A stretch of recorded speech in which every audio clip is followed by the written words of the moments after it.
How far are you willing to go to help someone? How far are you and I willing to go to help someone? But today in the gospel, Jesus gives us the example of literally going to this lowly place, Jericho, to find Zacchaeus. I think I'm kind of giving it away, but do you know where we think that the lowest habited town, city is on the earth? It's in Jericho. So I kind of gave it away there. But and being there, and you can feel it in your ears, I think, or however you can feel it, but you're below sea level, and you're in this place in which is considered, and of course they didn't know it at the time, but now we know it's literally the lowest place on earth in terms of where people live. And also right near there is the Jordan River that goes into the Dead Sea, and that's where that part of the Jordan River was where Jesus was baptized. So he literally, took on our humanity, but he came to the lowest place, literally on earth, to meet us where we're at. That's our God who we worship. But he also calls us to follow his example. And so he gives us this beautiful example today of him chasing after Zacchaeus. And this was controversial, because he had all these people in this town and some good, observant people and of the law, of God's law.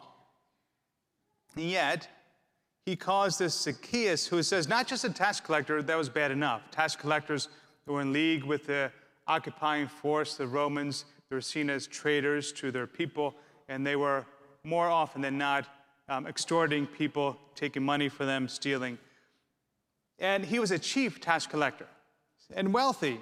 Even today, sometimes we tend to do like class warfare. We make the poor against the rich, rich against the poor, middle class. And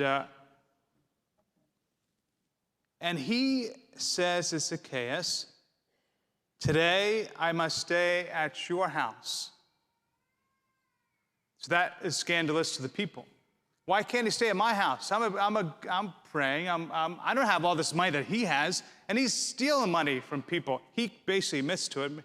Remember, he says, "If I've extorted anything from anyone, I shall repay it." So he's basically saying, okay, I have done that.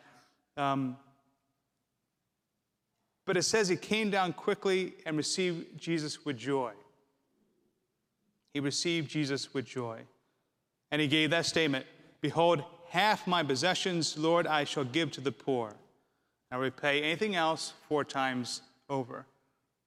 That's when salvation came to his house. It says, Jesus said, "For the Son of Man has come to seek and to save what was lost." And if we admit it for ourselves, we all have been lost at different times. Because when, even if we don't have all this money or have done all this bad stuff or whatever, we have all strayed because of our sin at times. And every time Jesus has chased after us and never given up on us, and will never give up on us, we tend to give up on ourselves or on others.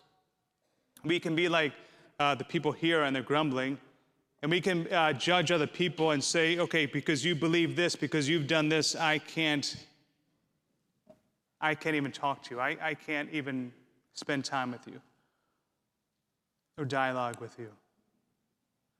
And Jesus says to you and to me, don't be like that.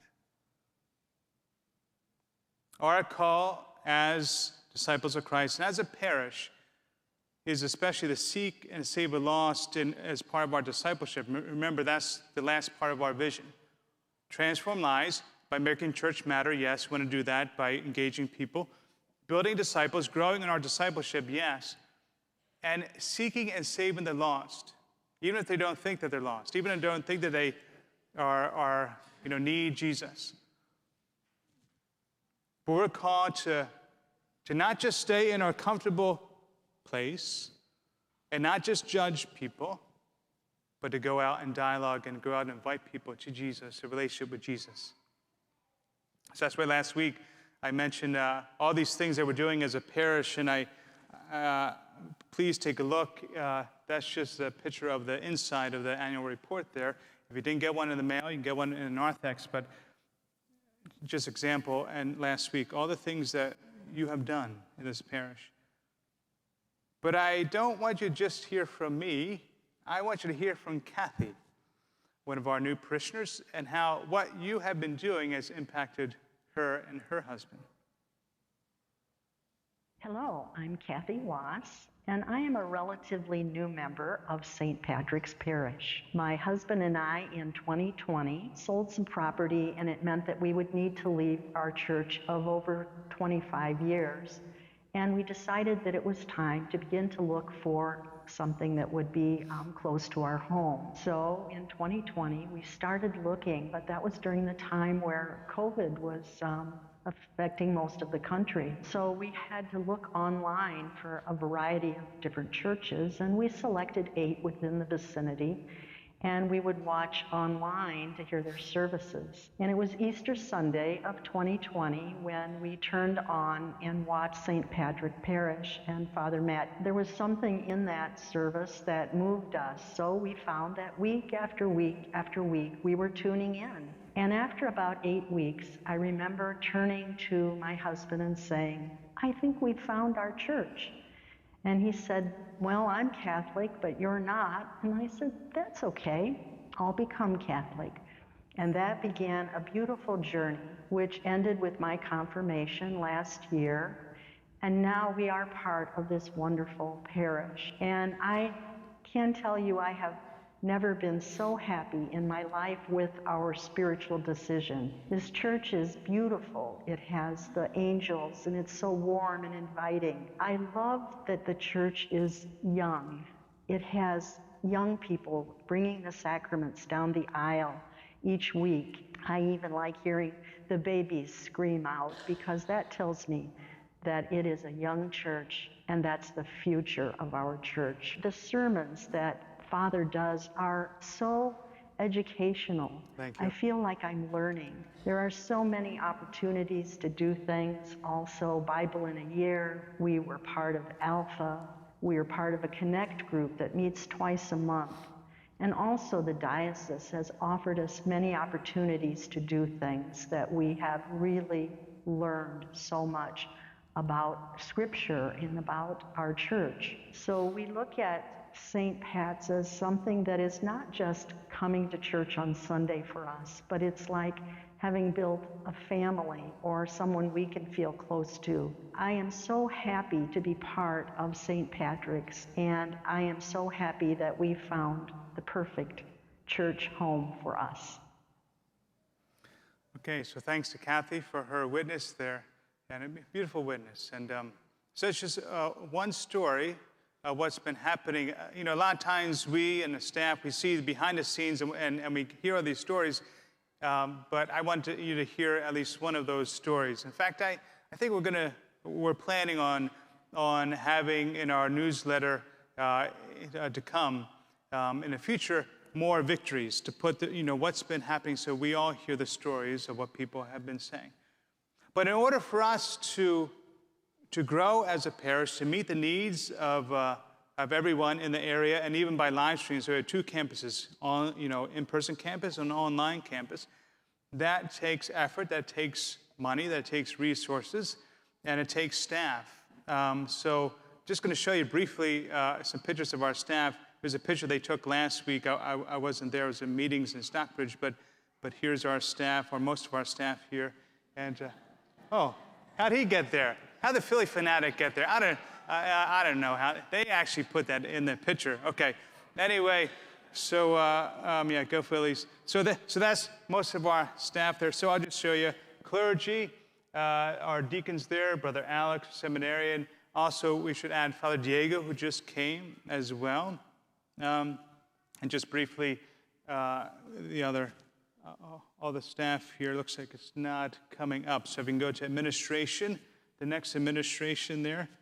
I'm clicking, but so if you can go to the next, or no, you can't go to the next. Okay, we're kind of frozen there. Looks like on the TV there. So trust me, we have other staff. We have other staff. They do a good job, and yeah. So we're reconnecting here. See, this is part of it. We're all, and the tech part is a beautiful thing. But we have all of our staff and now we're trying this again, and anyway. But that's why at this point I ask you to pray about. But one time during the year I ask you to commit, to make a decision. And so I invite you now. In each pew there are in the envelope. So if you can get one of the commitment cards per family, or if you're by yourself, for you, or if you're a young adult, if you have your own income now, start to give some of the income to God and to the poor, to those in need. And so that's the front part of it. Also the back part of it as well. We can show the back, just how to give online, or just some examples there. Let's actually see, now that you have this back up, let's see the staff. So after the clergy, if you can go, so that's Sue there, Adele, Katie, Sandy, and go to the next one. Ryan, Abby, and Mike, and now next one. And Michelle, Mary Beth, Samantha, Kara, and next one. Sarah, Debbie, Therese, Ray, and Catherine. So that's our staff there. And about 6 are full-time, about 9 are part-time, various degrees of part-time there. But in order for us to do what we need to do, that means we need staff, in addition to volunteers, and we need to give them a just wage. And so that helps us to further the vision here at St. Patrick. So I'm going to give you a few moments here to fill that out. Remember what we said, we asked you to go by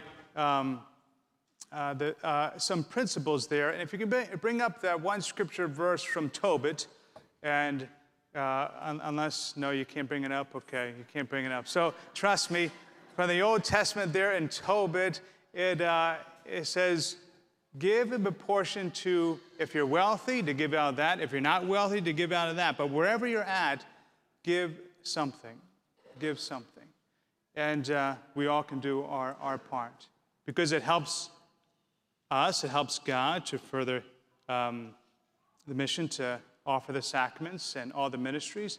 Also helps us to grow in our trust in God when we're not just taking for ourselves, but we're giving to others. And so one step we're at. There it is, Tobit there. And I wasn't lying. It actually says it there. And if you never given before, to give something. If you've given something before, to plan, to take a look at your budget. And take a look at your budget to a percentage, if there's a certain percentage to go. If you've done that, a priority, that it goes above Cubs or Bulls tickets or coffee or your TV watching.